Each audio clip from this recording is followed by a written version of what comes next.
Assalamualaikum warahmatullahi wabarakatuh. Suatu hari Nabi Sulaiman alaihi salam mendapat wahyu agar pergi ke tepi laut. Allah menjanjikan hal yang luar biasa saat Nabi Sulaiman pergi ke sana.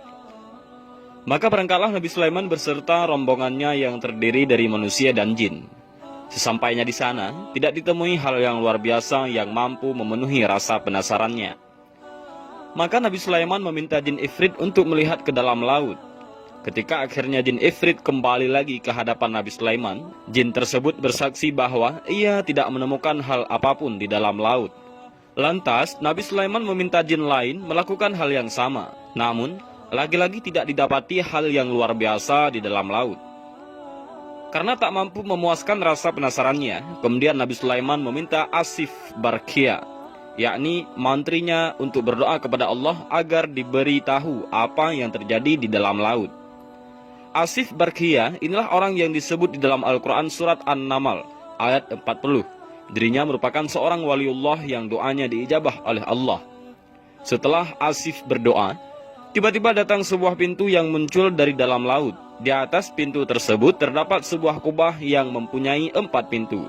Satu pintu terbuat dari batu nisan, satu pintu terdapat dari batu yakut, satu lagi terbuat dari batu intan putih, dan satunya terbuat dari batu zamrud yang hijau.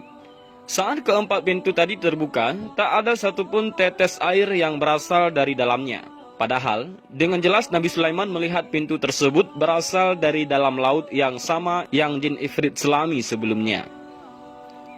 Di dalamnya terdapat seorang pemuda yang tengah melakukan sholat. Rupanya tampan, mengenakan pakaian yang serba putih, serta bersih badannya.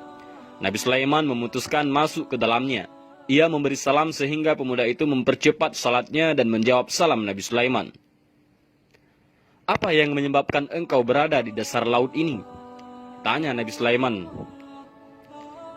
"Wahai Nabiullah, sesungguhnya bapak saya adalah seorang laki-laki yang lumpuh.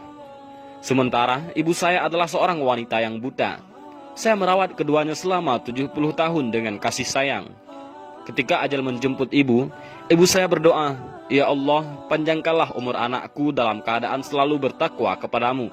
Dan ketika ayah wafat, ia sempat berdoa, 'Ya Allah, tempatkanlah anakku ini di tempat yang tidak ditemukan oleh setan,' ujar pemuda itu. Keduanya terdiam hingga pemuda itu kembali berkisah. 'Sesudah saya memakamkan kedua orang tua saya berjalan-jalan ke tepi pantai hendak menghilangkan kesedihan. Namun, kemudian muncullah kubah yang bercahaya. Kubah tersebut sangat indah. Kemudian saya masuk ke dalamnya untuk melihat keindahan kubah tersebut. Lalu datanglah malaikat dan beberapa malaikat. Malaikat tersebut membawa kubah tersebut ke dalam laut, sedangkan saya berada di dalamnya.' 'Pada zaman siapa kamu mendatangi pantai?' tanya Nabi Sulaiman. 'Pada zaman Nabi Ibrahim alaihissalam,' jawab si pemuda. Nabi Sulaiman kemudian terdiam, namun hatinya terkejut ketika mengingat kembali sejarah bahwa telah 200 tahun sejak Nabi Ibrahim hidup hingga pada hari itu. Betapa panjangnya umur si pemuda, tapi tidak ditemukan sehelai pun uban di rambutnya. 'Lalu, bagaimanakah kamu makan dan minum?' tanya Nabi Sulaiman yang masih terheran-heran. 'Wahai Nabiullah, setiap hari datang kepada saya seekor burung yang membawakan makanan sebesar kepala manusia. Saya memakannya dan merasakan kenikmatan yang belum pernah saya rasakan di dunia. Setelah saya makan, saya tidak lagi merasakan lapar, haus, gerah, dingin, tidur, kantuk, dan sifat-sifat lain yang dirasakan manusia. Saya pun tidak lagi merasa kesepian,' jawab si pemuda itu. Nabiullah Sulaiman kemudian menawarkan pemuda itu 2 pilihan, agar tinggal di istananya atau kembali ke tempatnya di Kubah. Tanpa ragu, si pemuda memutuskan untuk kembali ke tempatnya. Maka Nabi Sulaiman meminta Asif Barkhia agar mengembalikan pemuda tersebut. Setelah Asif Barkhia berdoa, maka hilanglah pemuda itu dari pandangan Nabi Sulaiman alaihissalam dan rombongannya. Dan inilah kisah pemuda yang tinggal di dalam laut selama 200 tahun karena baktinya kepada orang tua. Mudah-mudahan kisah ini bermanfaat.